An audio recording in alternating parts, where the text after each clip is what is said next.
Hey, everybody, it's Eddie from Tokyo. This is your cryptocurrency update from Japan. And do you recognize this URL? GotSatoshi.com. If you use the Wayback Machine, which is something you can view websites that are long gone from the internet, they take a screenshot of something that's been cached out there. And so you can actually view websites that have been long gone for 20 years. Well, I found that about a year ago, the GotSatoshi.com website was being offered for sale. And the person behind it thought that this website was worth $4,999, which I think is quite interesting. Now, according to the whois.com, it has only had one registrar. But in the last couple of days, this story has been across the world in multiple languages. There's a website that says, "Where in the world is Satoshi?" And in 9 days, 8 hours, 49 minutes, and 40 seconds, there is supposedly a live unveiling. Now, do I think this is real? I don't know. It could be a very creative campaign to promote Consensus. Consensus is an event that's coming up, and the launch of Consensus is almost exactly to the timer here, or it could be some way, somehow connected to John McAfee. I really don't know. But if you have an email address that is not connected to your assets, because I don't know who is behind the site, and I want to give you some precaution, don't use an email address that is connected to any of your virtual currencies. You can sign up and you will participate in being notified in the live unveiling. I don't know. It has my curiosity like it has everyone else's. It was actually registered 723 days ago, and it was registered by using GoDaddy.com. They're a domain name webpage service out of the U.S., specifically located in Arizona.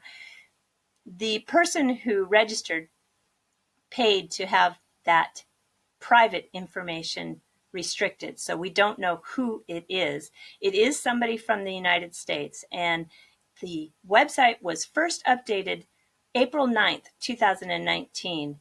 And according to the registration history, there has been just one owner. So I really don't have any idea who this is. We just all have to wait and see. And Leonidas, what an amazing guy. He is someone who is very important in the XRP community. He just put together this amazing list of the top 75 banks in the world by assets that are either testing or have joined RippleNet, along with the Ripple customers that have been confirmed on the Ripple.com website. So Leonidas also runs XRParcade.com if you want to go and access this. What I want to point out here is that of the top 75 banks, 33 have tested or joined, and 7 are actually signed paying customers, which total of about 8 billion in assets. But this marketplace, this financial marketplace is really changing. The correspondent banking relationships has been on a steady decline for years. And the rise of non-banks, those financial services that are providing payment transfer services, is on the rise. So we are seeing a very fluid and changing environment. And the one bank I am most excited about right now I don't know if that's going to be next month and also next year, but right now, the Commercial Bank of Siam, as I'm told from the people in Thailand, is how you pronounce Siam correctly. So the Commercial Bank of Siam is actually a regional hub using multi-hop. They are providing the XRP liquidity across the whole region of Southeast Asia.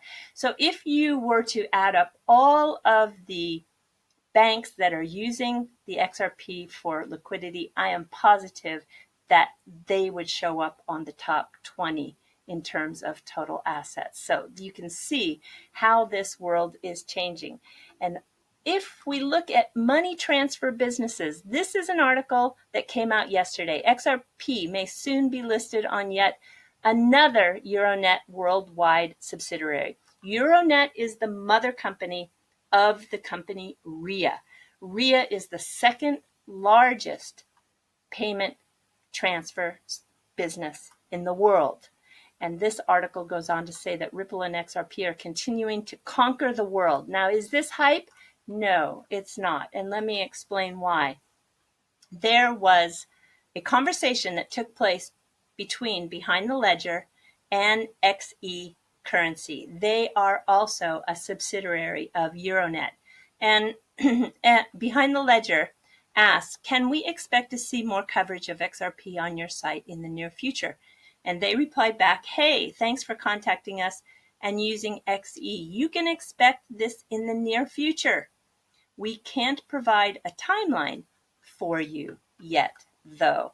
So when you take Euronet, who announced just in the last couple of days that they have joined RippleNet, and RIA being the second largest money transfer business in the world, and XE being the third largest money transfer business in the world, come on in.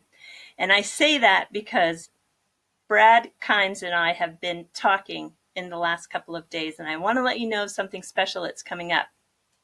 He contacted me and invited me to join him on a live stream, and I need to prepare for that because I want to be sure I'm really prepared and bring some real value from this perspective here in Japan and Asia in regards to Ripple, the company, and XRP, the digital asset. But I can't do it until everybody gets back to work. We are in the middle of a 10-day holiday, and my sites that I access for news haven't uploaded any new news for like 5 days. I'm going crazy. So I need to let everyone in Japan get back to work on the 7th. And then I think by the 9th or 10th, and hopefully by the 13th, there will be some new announcements and something fresh and exciting to talk about. But I promise you, I am going to prepare for this, and I want to let everyone know to look forward to that. So thanks to Brad and also Mrs. Backup. All right. So if we go to a conversation again on Twitter that David Schwartz, the CTO of Ripple, so kindly and generously gave his time to make some clarification. He's amazing. He is amazing. He's amazing that he takes so much time. And you know, it probably has to repeat the same thing over and over and over 1,000 times, but he keeps from being cranky. It's amazing. So somebody asked about a slide that was out there, and that XRP is basically an optional source for liquidity. And he replied that yes, we never try to force people or pressure. And it says we make options available and let people take whatever works best for them. The most important thing to grow is to provide the best possible experience by enabling many options. So what are those options? You can see here that banks have, of course, the traditional correspondent banking relationships to do those international remittances. But correspondent banking has been declining for years and years and years. Why? Well, it's cumbersome. And it is, expensive. There are numerous fees, and it requires 2 sets of currencies. If you're a big bank with a lot of capital, then it is something that you can do. But as I had mentioned, those increases of the SMEs and the financial services that are non-bank services, this is increasing. They are not really able to participate in those clearinghouses or hold that tie-up currencies in all across the world to make those transfers happen. So the other option out there is the Forex desk. They can use their own Forex desk. Again, if you're really big and you're able to take those risks and you have that money manager on staff that is good and is not putting your whole bank in a risk situation that could have you go upside down, that's great. Good for you. You're on that list of top 75 banks in the world by assets. But as the world is changing, That is not really an option for everybody. And then third, you have the XRP through XRapid choice. And fourth, this is the one that goes back to that Commercial Bank of Siam. You have the multi-hop feature. You do not need to have a one-on-one relationship. You connect to a hub. So the Siam Commercial Bank can settle and pay out across an entire region. And this multi-hop democratizes access to liquidity. It also allows the XRapid customer to resell XRP liquidity to a financial institution. It's like a clearinghouse, but it's much, much more efficient, faster, and has less risk. So the sender at that time, using the menu, chooses the whole path in advance, and they can see every hop as it commits. So the cost and the status is known immediately. There's 100% transparency.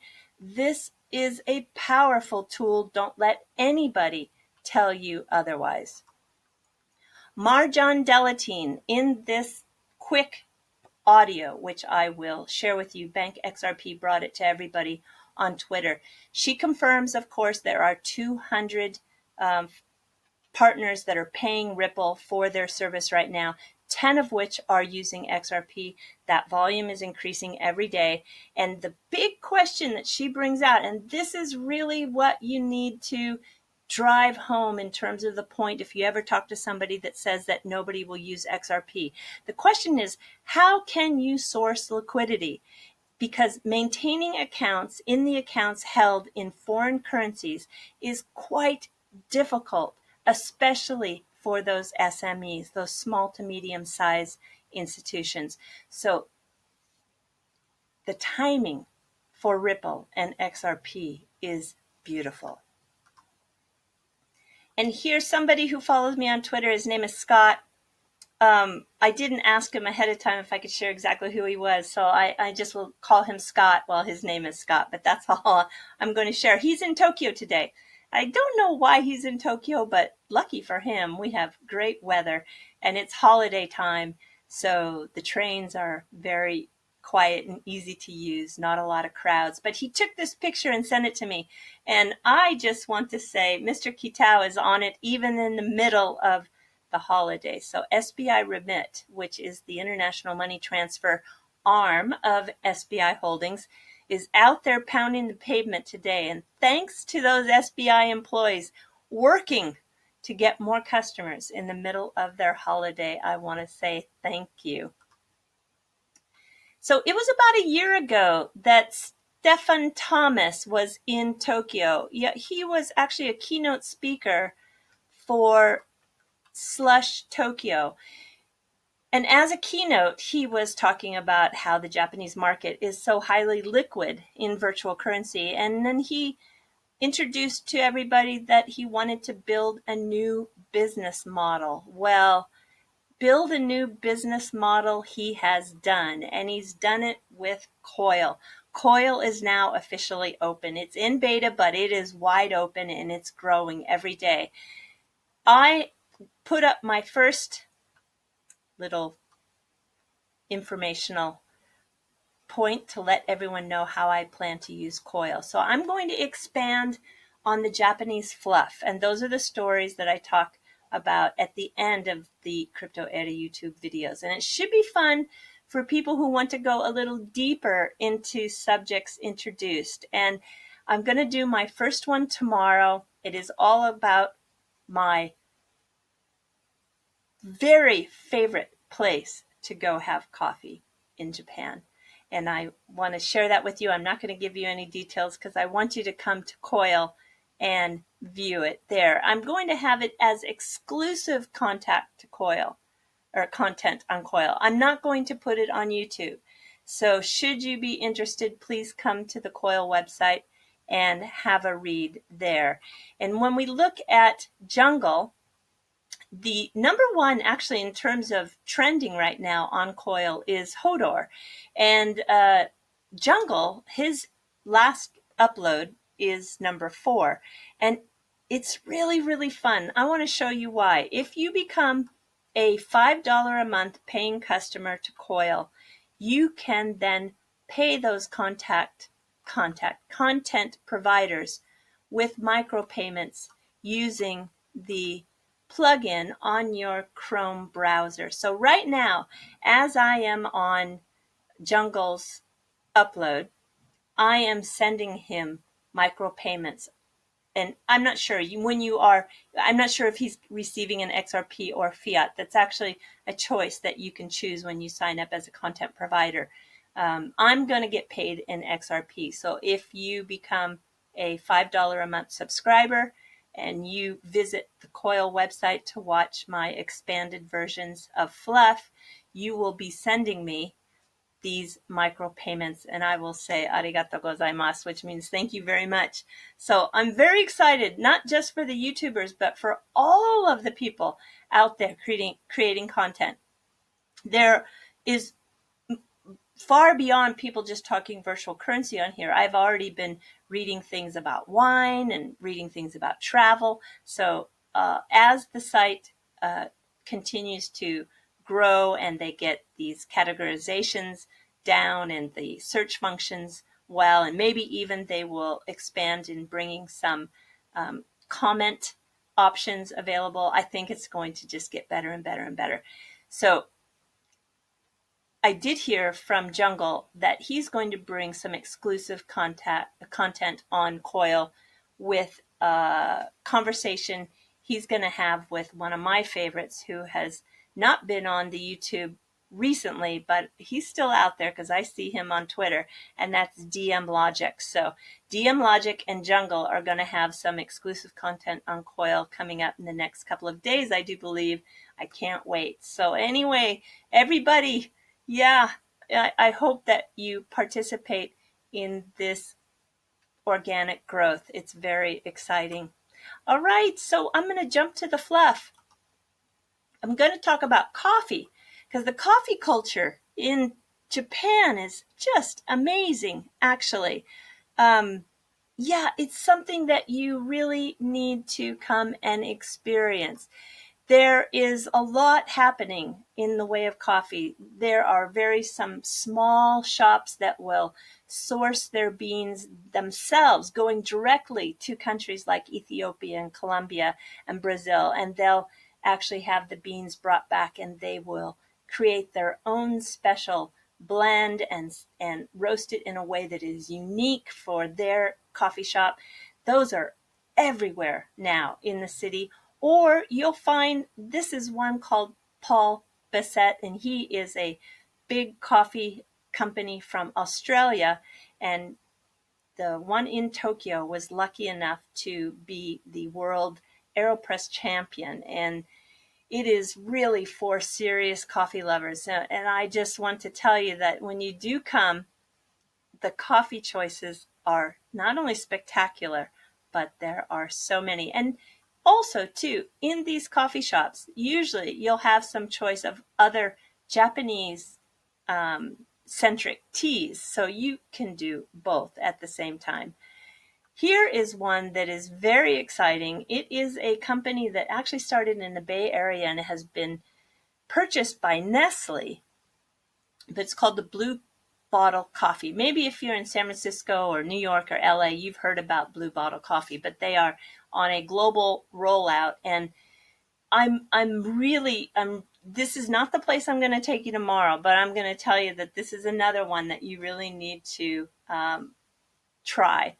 The person who started this actually was coming to Tokyo on business, and he was so taken by the seriousness of serving coffee in Japan that he took that what's called omotenashi, which is the hospitality or the service end of the business, and then combined it with more of a Western style rollout. And he has now expanded throughout the world, and he has brought the business now back to Japan, and they're very, very successful. Anyway, I just can tell you, having coffee in Tokyo is a real pleasant experience.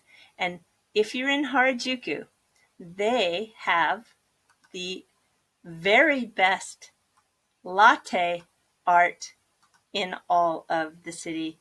And I could upload hundreds and hundreds of pictures, but I couldn't open enough tabs, and you would probably be bored to death by looking at these cute latte coffees, but I just find them adorable.